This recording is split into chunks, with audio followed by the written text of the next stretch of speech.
Hello, good morning mga kabady, mga kapatid. Welcome sa aking vlog. Nakasabak na ng gusto na naman ang inyong lingkod mga kabady, mga kapatid. Nandito na naman tayo ngayon sa Hyundai Accent mga kabady, mga kapatid. 2015 model mga kabady, mga kapatid. Ayan. 2015 model. Ayan. Nag-highlight yung ABS at saka yung traction. Ayan, no? ABS traction, yan ang ating sisilipin sa mahiwaga nating logbook mga kapatid, kung ano ang sintomas na dala nito. So tara, samahan nyo ako mga kapatid. Okay.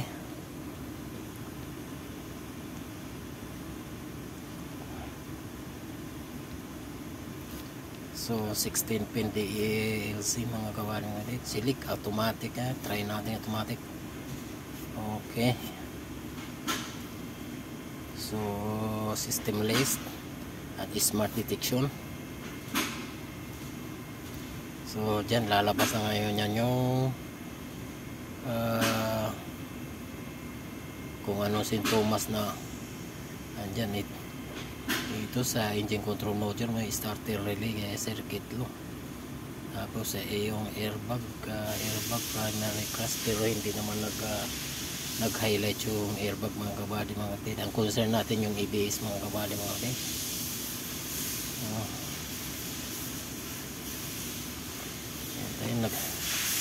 Hintayin lang natin mga kabady, mga kapatid, in searching pa niya.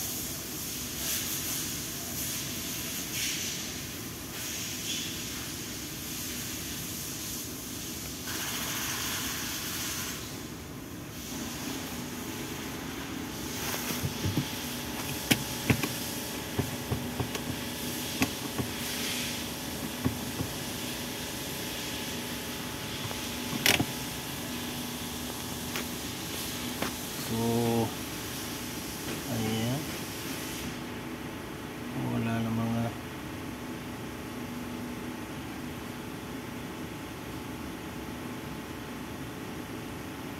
namang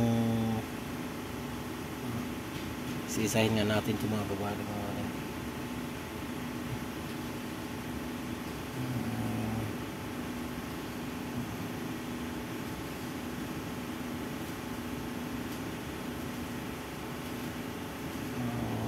Balikan natin.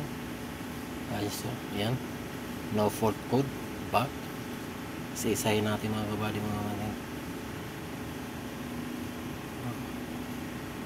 Ito sa airbag.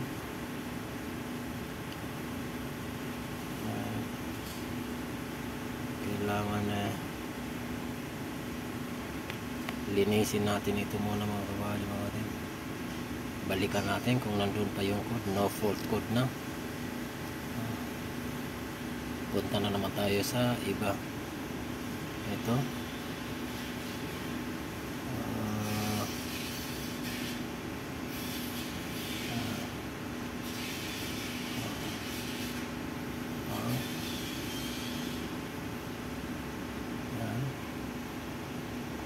dito na tayo sa last, yung electronic power steering. Problema ng power.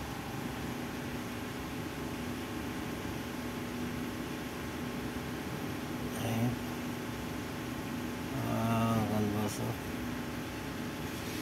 Problema nito.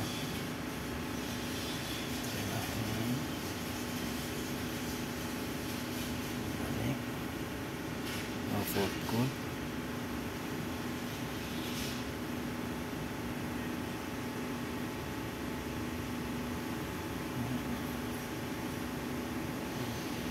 Recognition. EPS type recognition. This function is used for loading accurate EPS type into the EPS control module. Correctly choose among the areas below and press OK button. Recognition completed after ignition switch off. Wait for 20 seconds before next ignition key on the press button. Okay, off daw natin. within 20 seconds. 1, 2, 3, 4, 5, 6,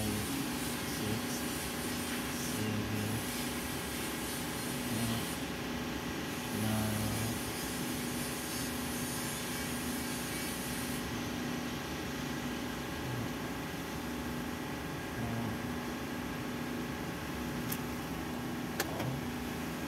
Then okay.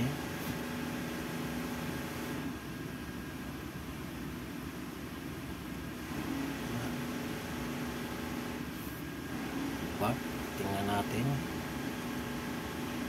No fault code. Back. And then start natin.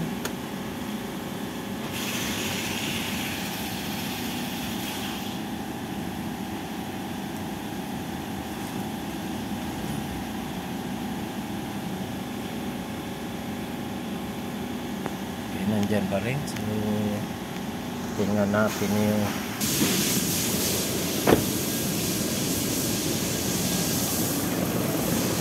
ayan mga kabady, mga kapatid, walang fluid, ayan, walang fluid, tingnan nyo, walang fluid, ayan. Walang fluid.